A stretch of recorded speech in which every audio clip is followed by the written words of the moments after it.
কেন মানুষ রাজনীতির সাথে জড়িত হয় না এবং আমরা কিভাবে এটি পরিবর্তন করতে পারি? এটা আমার কাছে গুরুত্বপূর্ণ কারণ রাজনীতি এই দেশের প্রতিটি জীবনকে গঠন করে। তাহলে কেন এত মানুষ মনে করে যে এর সাথে এর কোনো সম্পর্ক নেই? এই ভিডিওতে আমি এই প্রশ্নটির সমাধান করতে চাই।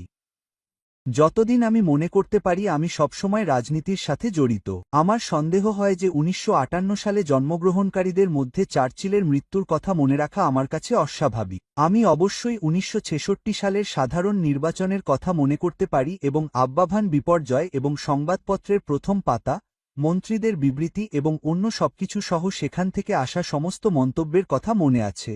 ১৯৬৮ সালে পাউন্ডের অবমূল্যায়নের কথা আমার মনে আছে। আমি ব্যাখ্যা করতে পারি না কেন, তবে আমি জানতাম যে রাজনৈতিকভাবে এটি গুরুত্বপূর্ণ এবং ১১ বছর বয়সে আমাকে রাজনীতি করা হয়েছিল। আমি স্ক্র্যামার স্কুলে গিয়েছিলাম। আমার যমজ ভাই তা করেনি।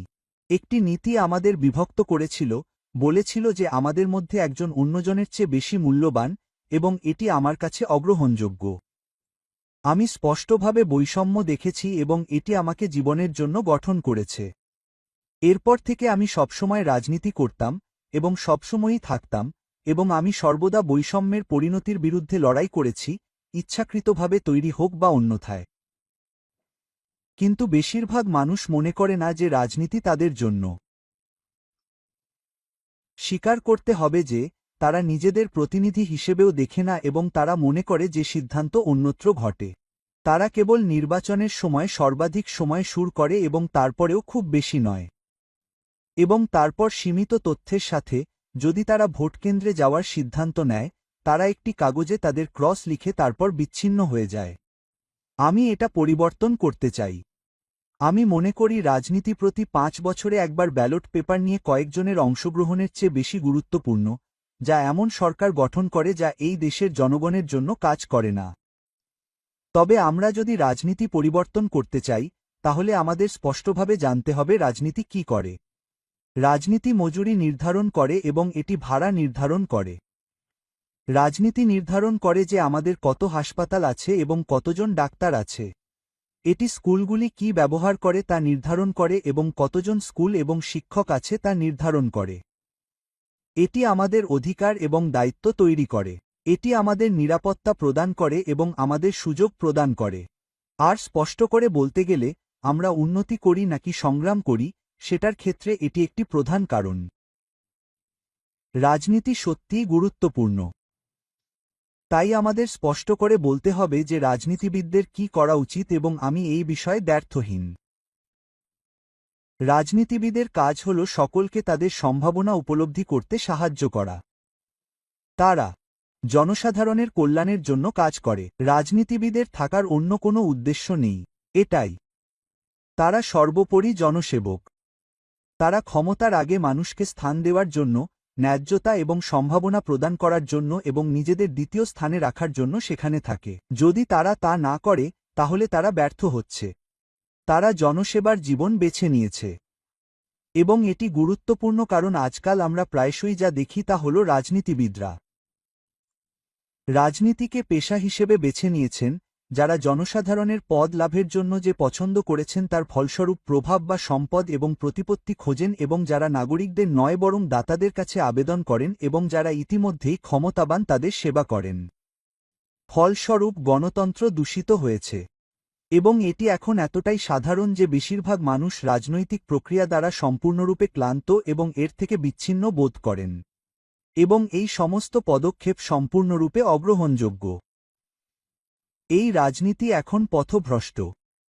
অবশ্যই, এর ফলে মানুষ বিচ্ছিন্ন হয়ে পড়েছে। কেন তারা হবে না? মানুষ বিশ্বাস করা বন্ধ করে দেয় যে পরিবর্তন সম্ভব। সরকার তাদের জন্য করা কিছু হয়ে ওঠে, তাদের দ্বারা বা তাদের জন্য নয়। বিশ্বাস ভেঙে যায় এবং আশা তার সাথে যায়। আমরা এখানেই আছি। তাই সংস্কার অপরিহার্য।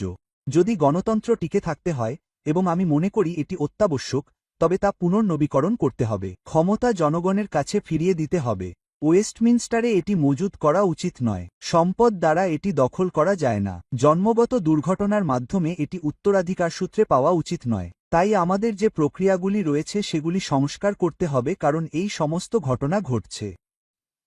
তাই আমি এখন যা পরামর্শ দিতে চাই তা হল সংস্কারের একটি সিরিজ যা এই দেশের মানুষকে রাজনৈতিক প্রক্রিয়ার সাথে পুনরায় যুক্ত করতে অপরিহার্য, যা ভবিষ্যতে ভালোভাবে বেঁচে থাকার জন্য অপরিহার্য। আমার প্রথম সংস্কারটি খুবই সহজ।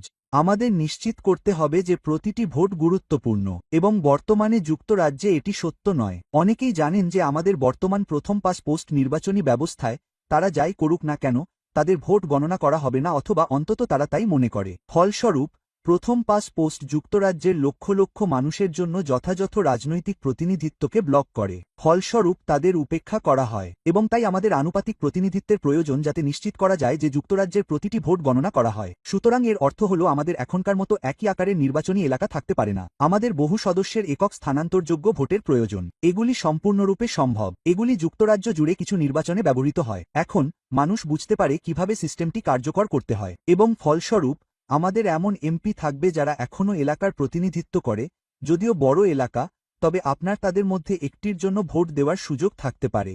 অন্য কথায়, আপনার ভোট গণনা করা হবে, এবং এটি গুরুত্বপূর্ণ কারণ বৈধতার জন্য অন্তর্ভুক্তি প্রয়োজন। আমার দ্বিতীয় সংস্কার হল উত্তরাধিকার সূত্রে প্রাপ্ত রাজনৈতিক ক্ষমতার অবসান করা। গণতন্ত্র জন্মগত অধিকারের উপর নির্ভর করতে পারে না, এবং এর অর্থ হল দুটি জিনিস যা যেতে হবে। একটি হল হাউস অফ লর্ডস, কারণ যদিও এখন উত্তরাধিকার সূত্রে প্রাপ্ত সহকর্মীরা চলে যাচ্ছেন, তবে যারা নিযুক্ত হন তারা আজীবন সেখানে থাকেন, এবং নিয়োগ প্রক্রিয়ার মধ্যে কোনো গণতন্ত্র অন্তর্নিহিত নেই, এবং তাই আমাদের যা অবশিষ্ট আছে তা এখনও অগ্রহণযোগ্য। তবে সম্ভবত ঠিক ততটাই গুরুত্বপূর্ণ, রাজতন্ত্রের সাংবিধানিক ভূমিকাও শেষ হতে হবে। আমি এই মুহূর্তে বলছি না যে আমাদের এই দেশে রাজা রানী এবং এর সাথে যুক্ত সমস্ত উপকরণ থেকে মুক্তি পেতে হবে। আমরা যদি চাই তবে তাদের একটি আনুষ্ঠানিক ভূমিকা থাকতে দিন, তবে তাদের সাংবিধানিক ভূমিকা অবশ্যই শেষ হতে হবে। তাদের সংসদের আইনে স্বাক্ষর করার কোনো কারণ নেই। তাদের সংসদ খোলা উচিত নয়। তাদের বলা উচিত নয় যে তাদের সরকার আছে। এটি আমাদের সংবিধানে অন্তর্ভুক্ত ইউজেনিক ক্ষমতা, যা এই বার্তা দেয় যে কিছু মানুষ জন্মগতভাবে অন্যদের চেয়ে শ্রেষ্ঠ, এবং আমাদের দেশে এটি গ্রহণযোগ্য নয়। বিশেষাধিকার আইনে পরিণত করা উচিত নয়। আমার তৃতীয় সংস্কার হল স্থানীয় গণতন্ত্র পুনর্নবীকরণ করা। আমার জীবদ্দশায় স্থানীয় কর্তৃপক্ষের সাথে যা ঘটেছে তা কলঙ্কজনক। 1980 সালে স্থানীয় কর্তৃপক্ষ ছিল সত্যিকারের প্রাণবন্ত জায়গা, যেখানে সম্প্রদায়ের পক্ষে সিদ্ধান্ত গ্রহণ করা হতো সেই সম্প্রদায়ের মধ্যে পরিচিত এবং তাদের কাছ থেকে নেওয়া ব্যক্তিদের দ্বারা। কিন্তু এখন এটি প্রায় ইতিহাস, কারণ থাচারের পর থেকে পরবর্তী সরকারগুলি স্থানীয় কর্তৃপক্ষগুলিকে ধ্বংস করে দিয়েছে, যেখানে তারা এখন কেবল শিক্ষার কিছু অংশের ক্ষেত্রে কেন্দ্রীয় ক্ষমতার সরবরাহকারী এজেন্ট, তবে বেশিরভাগ ক্ষেত্রে সামাজিক যত্নের ক্ষেত্রে। আবর্জনা সংগ্রহ, গ্রন্থাগার এবং পার্ক ছাড়া খুব কমই আছে যার উপর তারা প্রভাব ফেলতে পারে, এবং এমনকি সরকার যখন পর্যাপ্ত তহবিল সরবরাহ করতে অস্বীকৃতি জানায় তখন এই শেষ জিনিসগুলিও হুমকির মুখে পড়ে। আমাদের এমন স্থানীয় কর্তৃপক্ষের প্রয়োজন যাদের ক্ষমতা এবং সম্পদ থাকবে, স্থানীয় সরকারের জন্য একটি উন্নত কর ব্যবস্থা থাকবে, অন্য কথায় সেই সাথে সম্প্রদায়ের প্রয়োজনীয় অবকাঠামো সরবরাহ করার জন্য ঋণ নেওয়ার ক্ষমতা থাকবে। যদি আমরা 1 শতাব্দী বা তারও বেশি আগে ফিরে যাই, তাহলে স্থানীয় কর্তৃপক্ষই আমাদের সামাজিক আবাসন তৈরি করেছিল। স্থানীয় কর্তৃপক্ষই আমাদের স্থানীয় পরিবহন সরবরাহ করেছিল। স্থানীয় কর্তৃপক্ষই গ্যাসওয়ার্ক তৈরি করেছিল, এবং স্থানীয় কর্তৃপক্ষই বিদ্যুৎ সরবরাহ করেছিল, যা এই দেশের ভবিষ্যৎকে রূপান্তরিত করেছিল। কেন্দ্রীকরণ যুক্তরাজ্যের স্থানীয় রাজনীতি থেকে জীবনকে নিঃশেষ করে দিয়েছে, এবং আমাদের আবার সিদ্ধান্ত গ্রহণের ক্ষমতা ফিরিয়ে আনতে হবে আমাদের, এবং এটি আমার চতুর্থ সংস্কার। যুক্তরাজ্যকে এমন জাতির একটি স্বেচ্ছাসেবী সংগঠনে পরিণত করতে হবে যারা একসাথে কাজ করতে চায়। অন্য কথায়, বর্তমানে এই ইউনিয়নের অংশ থাকা সমস্ত জাতির দ্বারা পরিচালিত হওয়ার জন্য সম্মতি দিতে হবে, কিন্তু বর্তমানে তা সত্য নয়। স্কটল্যান্ড, ওয়েলস এবং উত্তর আয়ারল্যান্ডকে তাদের নিজস্ব ভবিষ্যৎ নির্ধারণের বিকল্প দেওয়া হচ্ছে না। অন্য কথায়, কিছু ক্ষেত্রে, স্পষ্টতই স্কটল্যান্ডের ক্ষেত্রে, তাদের ইচ্ছার বিরুদ্ধে তাদের আটকে রাখা হচ্ছে, কারণ স্কটল্যান্ডে এখন স্পষ্ট সংখ্যাগরিষ্ঠরা চলে যেতে চায়। আমার বক্তব্য হল, ইউনিয়ন চুক্তির মধ্যে এই স্বেচ্ছাসেবী ইউনিয়ন থেকে বেরিয়ে আসার অধিকার থাকতে হবে, যা আসলে এটিকেআরও শক্তিশালী করতে পারে, কারণ এর উপস্থিতির অর্থ হল যে আসলে লোকেরা এতে প্রতিশ্রুতিবদ্ধ হতে পারে, তবে যতক্ষণ না সেই বিকল্পটি উপলব্ধ হয় ততক্ষণ পর্যন্ত এখন যে চাপ তৈরি হচ্ছে তা টিকে থাকবে। গণতন্ত্র সর্বদা চলে যাওয়ার অধিকারের প্রয়োজন। জোরপূর্বক বিরক্তি জন্মায়, সংহতি এবং ঐক্য স্বেচ্ছাসেবী হওয়া উচিত নয়। ওয়েস্টমিনস্টার বুঝতে পারছে না যে এটি পরিবর্তন করতে হবে কারণ যুক্তরাজ্যের প্রতিনিধিত্বকারী দেশগুলির প্রত্যেকেরই এই ইউনিয়নের অংশ হতে চায় কিনা তা নির্ধারণের ক্ষমতা থাকা উচিত। আমার পঞ্চম সংস্কার হল গণতন্ত্রের জনসাধারণের তহবিল সম্পর্কিত। এটা স্পষ্ট হওয়া উচিত যে রাজনৈতিক দলগুলির ভোটারদের সেবা করা উচিত, দাতাদের নয়। এবং তবুও কর্পোরেট অর্থ অনেকদিন ধরে এই দেশে নীতি এবং অ্যাক্সেস কিনে আসছে। বৃহৎ ব্যবসায়ী এবং বন্দী অর্থনীতিবিদদের দ্বারা প্রচারিত নব্য উদারনৈতিক চিন্তাভাবনার ফলে আমাদের সমস্ত প্রধান রাজনৈতিক দল একই ধরনের নীতিগত এজেন্ডা প্রদান করছে। এটি রাজনৈতিক প্রক্রিয়ার আক্ষরিক দুর্নীতির পরিণতি। তাই কঠোর সীমাসহ জনসাধারণের তহবিল অপরিহার্য। রাজনৈতিক দলগুলিকে আবার কখনো বড় অনুদানের সুযোগ তৈরি হওয়ার সুযোগ থাকা উচিত নয়। গণতন্ত্র বিক্রয়ের জন্য হওয়া উচিত নয় এবং তাই রাষ্ট্রীয় তহবিল অপরিহার্য। কিন্তু এটিও অন্য কিছু। দলগুলিকে তাদের প্রয়োজনীয় তহবিল সংগ্রহের জন্য আসলে তাদের সদস্যদের দিকে তাকাতে হবে। এটি গুরুত্বপূর্ণ কারণ যদি দলগুলি সদস্যদের প্রতিনিধিত্ব না করে, তবে কোনো অবস্থাতেই গণতন্ত্রে তাদের বৈধ ভূমিকা পালন করার ক্ষমতা নেই। তাই এই সম্পর্ক মৌলিক। যুক্তরাজ্যে আমাদের কেবল একটি সঠিক সামাজিক চুক্তির প্রয়োজন নেই, আমাদের রাজনৈতিক দল এবং তাদের সমর্থনকারীদের মধ্যেও একটি চুক্তির প্রয়োজন। এবং এটি অনেকদিন ধরে ব্যর্থ হয়েছে, বিশেষ করে রক্ষণশীল এবং লেবার পার্টির ক্ষেত্রে, যারা তাদের সদস্যরা যা চায় তা সম্পূর্ণরূপে অন্ধ করে রাখে, এবং সেই প্রক্রিয়াটি এখন সংস্কারের মধ্যেই সম্পূর্ণরূপে প্রতিলিপি করা হচ্ছে। আমার ষষ্ঠ সংস্কার হল স্কুলে রাজনীতি এবং অর্থনীতি শেখানো। রাজনৈতিক শিক্ষা স্কুল থেকেই শুরু করতে হবে।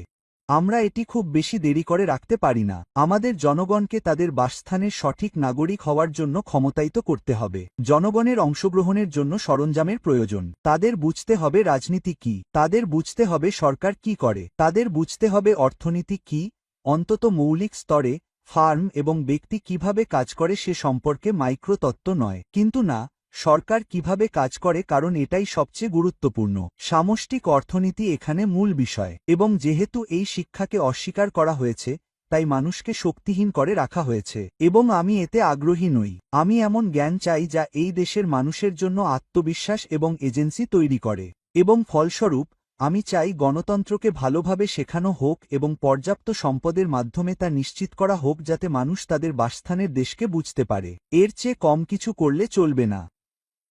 সংস্কার ৭ হল সরকারের ভেতরে, রাজনীতিতে এবং রাজনৈতিক দলগুলোতে আমূল স্বচ্ছতার জন্য একটি প্রয়োজনীয়তা। আমাদের সর্বদা জানতে হবে কে নীতিকে প্রভাবিত করেছে, কে প্রচারণায় অর্থায়ন করেছে এবং কারা সিদ্ধান্ত থেকে উপকৃত হয়েছে। এই বিষয়গুলির সম্পূর্ণ প্রকাশ ছাড়া আর কিছুই কার্যকর হবে না। আমাদের জানতে হবে কি ঘটছে।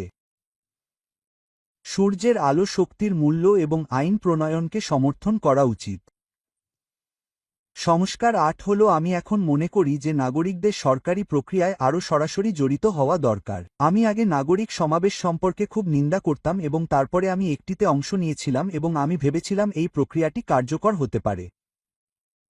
ভোটগ্রহণ বা সাংবিধানিক বা আপনার ইচ্ছামতো নির্বাচিত শত শত মানুষকে একত্রিত করে নাগরিক সমাবেশগুলি মানুষকে একটি প্রকৃত কণ্ঠস্বর দিতে পারে।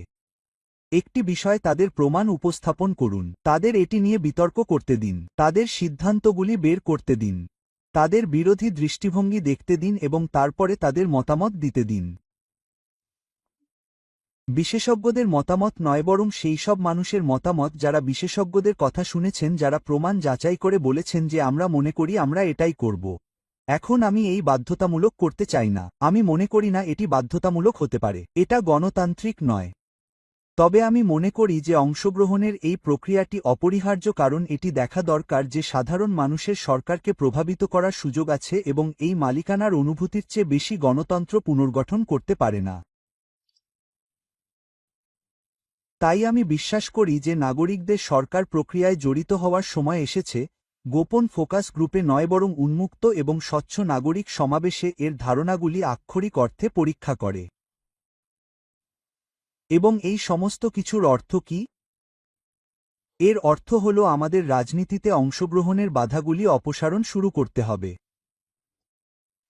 আমাদের দূরবর্তী অভিজাতদের হাত থেকে রাজনীতি কেড়ে নিতে হবে। আমাদের জনগণকে বিচ্ছিন্ন করার জন্য দোষারোপ করা বন্ধ করতে হবে। আমাদের এটা স্পষ্ট করতে হবে যে ব্যবস্থাটি বর্তমানে তাদের বাদ দেওয়ার জন্য যেমন দাঁড়িয়ে আছে তেমনই কারচুপি করা হয়েছে এবং তাই তারা গণতান্ত্রিক বিশ্বাসঘাতকতার শিকার হচ্ছে এবং ফলস্বরূপ আমাদের রাজনীতিকে আবার জনগণকে অন্তর্ভুক্ত করার জন্য রূপান্তর করতে হবে। যদি আমরা মানুষের কথা চিন্তা করি তাহলে আমাদের রাজনীতির কথাও চিন্তা করতে হবে এবং রাজনীতিতে মানুষের অংশগ্রহণের কথাও চিন্তা করতে হবে। এটা এতটাই সহজ। আমাদের মানুষকে ক্ষমতা দিতে হবে, আমাদের তাদের কথা বলতে হবে এবং আমাদের তাদের আশা করার কারণ দিতে হবে। লক্ষ্য হিসেবে এর মধ্যে ভুল কি হতে পারে?